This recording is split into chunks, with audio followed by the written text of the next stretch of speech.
Did you know that apparently the idea of the epilogue for the Bad Batch was to always have Omega go off and join the rebellion? I don't know how early on in the Bad Batch they thought of this idea and how early on in Omega's creation they thought she would do this.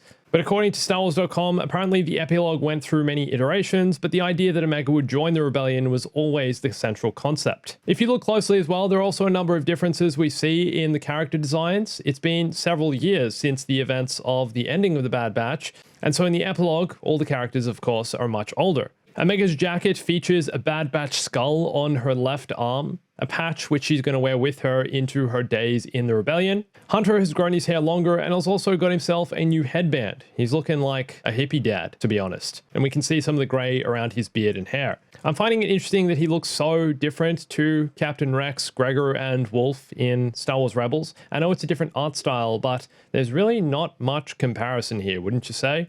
And he is the most normal of the Bad Batch clones. You might have also noticed there's a collar around Batch's neck. Batcher also looking a little older. And like I said previously, I would have also loved to have seen Crosshair and Wrecker in this final scene. I wanted to see older versions of them waving Omega off as she goes off to join the rebellion, because she's seemingly doing so a little bit sneakily. Thought you could just sneak off?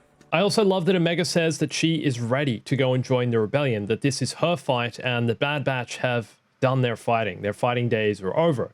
But Hunter responds by saying he knows she is ready, but I'm not. But don't you think it's interesting she doesn't even actually say goodbye to Crosshair and Wrecker?